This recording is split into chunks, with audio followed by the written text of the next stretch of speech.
Hello, students. Welcome to our sixth lesson. Today, we are going to discuss about food and beverage sector. Are you ready? Let's begin.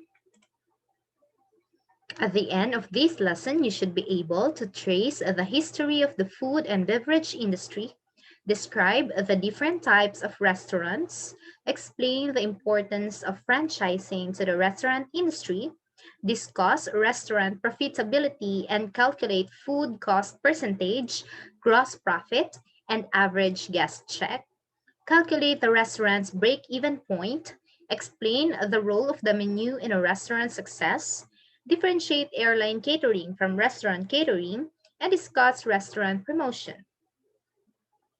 So first, let us go back to the history of food and beverage service. The forerunner of the modern restaurant that provides hot food and drinks developed in Rome.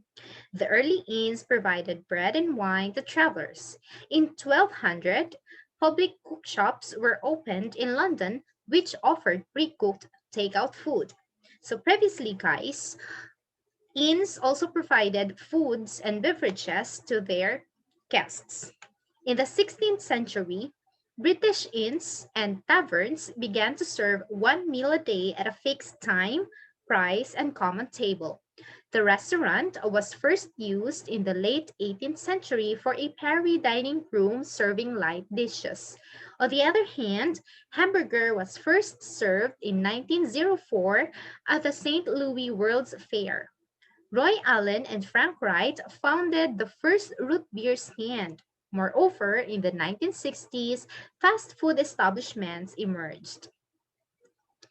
So now let us discuss about the different types of restaurants. The first one that we have is the family or commercial restaurants. So family or commercial restaurants usually offer a wide menu of meat and potato selections with a price range that appeals to an average family income. The operating hours are usually from early evening to midnight. Next are coffee shops. I know that you're very familiar with coffee shops as it is the current trend nowadays. So it is usually located in an office building or shopping mall. Its peak periods are during lunch and coffee breaks, and the operating hours are from early morning to early evening. So, Starbucks is one of the famous coffee shops here in the Philippines and even abroad. Next are cafeterias. So these are usually located in shopping centers and office buildings.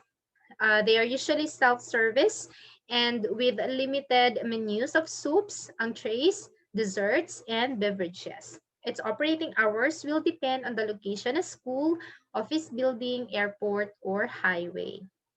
Next is gourmet restaurants. So they usually cater to those who want a higher standard and are willing to pay the price. So the menu and wines are carefully planned and the staff is highly trained. So the main emphasis of gourmet restaurants is in the evening period. So usually they are quite a luxurious type of restaurants wherein every menu, every food, every beverages are carefully planned for their luxurious guests.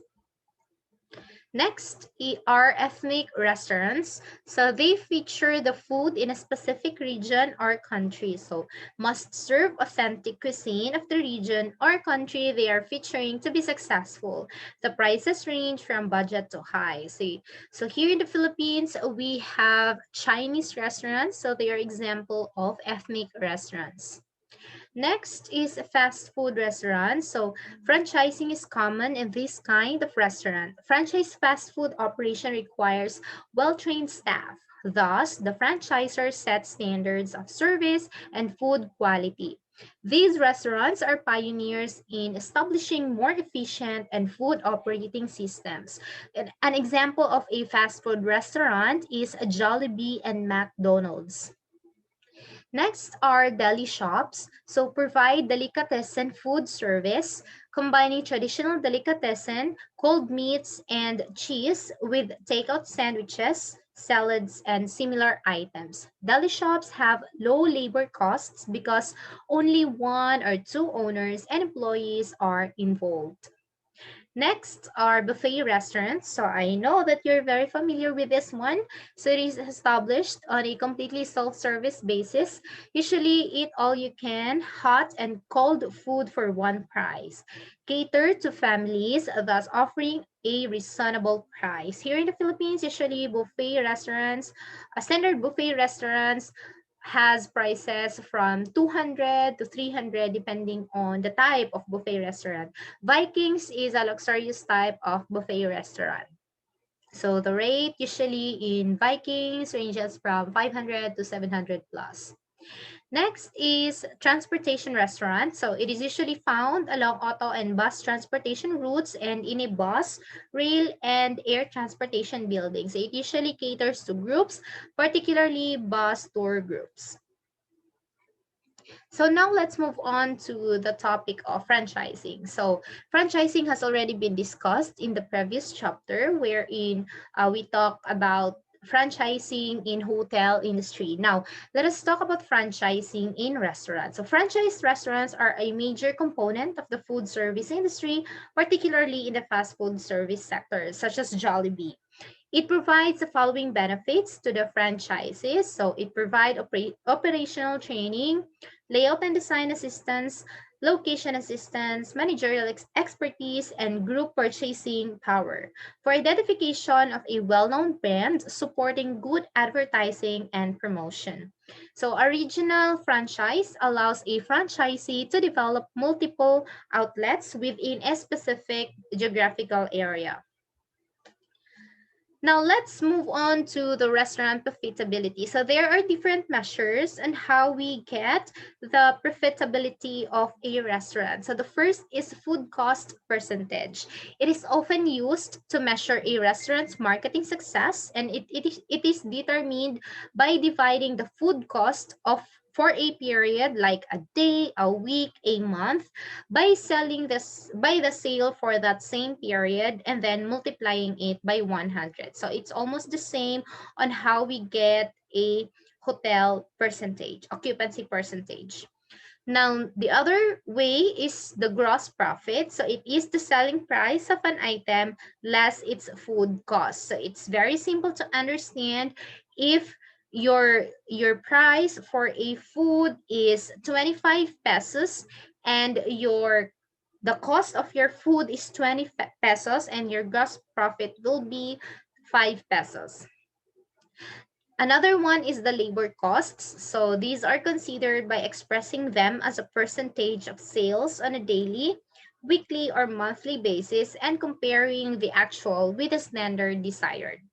Another one is the average guest check or average guest spending is calculated by dividing the total revenue received for a particular period like a day, a week, a month, or a year by the total number of guests served during that period.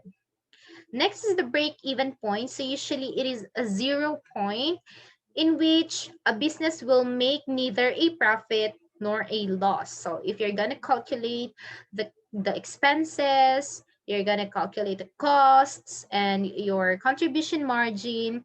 And if you get a 0, then that means that you just got a break-even point. So to determine it, divide the fixed cost by the contribution margin.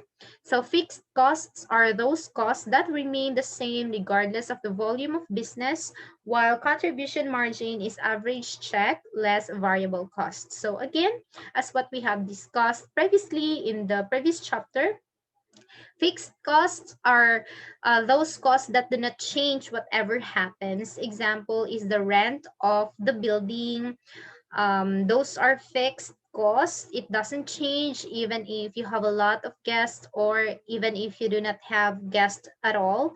So the cost for the rent is still the same. While the variable costs, it changes depending on the number of guests, depending on different factors. Next is the menus. It is the basic planning document for a successful restaurant. The menu must portray the style and theme of the restaurant. The more extensive the menu is, the more varied the needed equipment will be.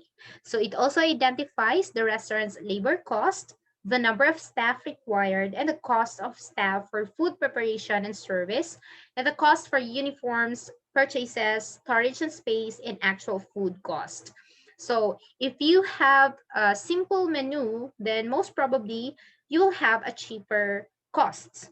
But if it is a very extensive, complex, and a luxurious type menu, then maybe it would cost more or more expensive costs or expenses.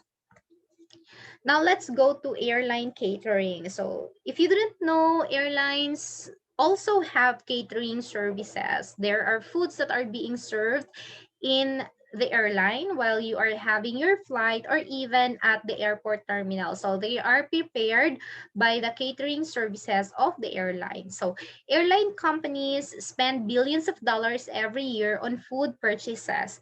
The average cost per airline passenger is between $1 and $7, depending on the length of the journey. The amount is less for shorter trips since passengers may be offered only a non-alcoholic beverage and a light snack. For longer trips in which 2 or 3 meals may be offered, including free alcoholic beverages, the amount is higher. So around 3 to 4% of an airline's total costs are spent on food. So now let's talk about the food quality for airline catering. The main problem of airline companies is to cook the meal on the ground and serve it several hours later in an extraordinary dry cabin atmosphere 7 miles high to different groups of people with their own food preferences and whose main motivation is to travel rather than to eat. At present, particularly on long flights, passengers expect hot meals. So usually airlines have ovens wherein they will just reheat the food there to serve to their customers. Now let's go to logistics. To produce hot meals, the airline companies have to prepare specifications for recipes. Usually, they can be found on the travel magazine or on the menu of the airline.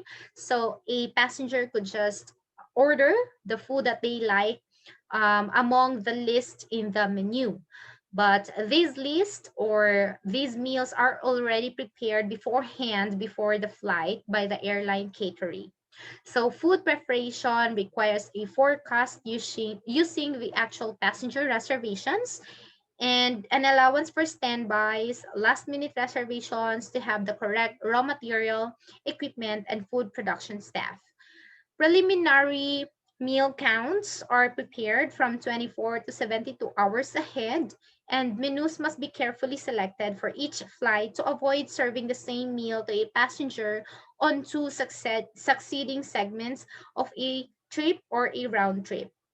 So, airline catering chef and those who serve the meals on board really carefully planned all the meals that they must serve, especially on longer flights, because they must serve different types of food and they should maintain the quality of food while they are having their flights. So next is airplane galleys.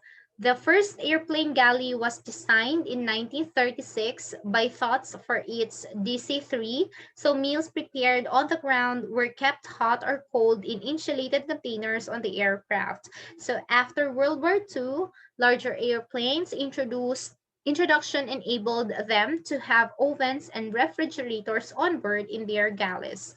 So the removable ovens are filled with hot food in the ground flight kitchen, moved to the aircraft and plugged into electrical outlets. So the kitchen part of the airplane rather is called as the airplane galley. So flight kitchens. The first airline flight kitchen was opened in the late 1930s near the Washington, D.C. Hoover Field Airport by Marriott. At present, Marriott in-flight services has approximately 100 flight kitchens around the world, which cater to 150 different airlines and serve 100 million meals a year. Most airline companies turn over their catering services to outside caterers because airline kitchens are not large and efficient. Like in the case of Cebu Pacific, when I was working there before, the airline has a contract with a catering service in the airport, and they are the ones who serve meals in the airline. Now, what is the difference between airline catering and restaurant catering? For airline catering, the logistics are very complex because you need to prepare it on hand because you cannot change it when you are in flight. Okay, you cannot just say, oh my god, let's just land back because we forgot something in our menu or there are new requests. So it's quite more complex than a restaurant catering, because in a restaurant catering, cooks can make last minute adjustment. Like if the cook will think like, oh, we're gonna cook just fried chicken this time, but in airline you cannot do that. You need to plan ahead of time. You need to prepare everything um, before the flight takes on board. For airline catering also, they exert great efforts to serve good meals to the passengers, while restaurant catering are able to serve hot foods. So in airline, you need to reheat the foods because they are pre-cooked meals. But in restaurant, you can even serve it upon cooking. So now let's move on to restaurant promotion. So the following media are used for menu advertisement. Usually they are using newspapers, yellow pages, but in our generation nowadays, these are not common. Yellow pages are usually used if you have telephones and telephone directories. And another thing is the local radio stations and television stations. But social media nowadays are being used in promoting restaurants, and we have a lot of databases wherein we can find a lot of food offerings by different restaurants. So even Food Panda is an example also of a restaurant promotion wherein they post different types of menu, different types of food, and you just order there anything that you like. So popular restaurants and national restaurant chains advertise in airline in-flight magazines, consumer travel magazines, and travel trade publications. Many restaurants try to foster good relations with nearby frontline hotel employees because hotel guests often ask them to recommend good nearby restaurants. Usually, restaurants also have partnerships with hotels and airlines, and airline staff or hotel staff could promote or could recommend the restaurants to their guests and passengers. So that's the end of our lesson. If you have any more questions, then you can ask them during our virtual cast meeting. See you!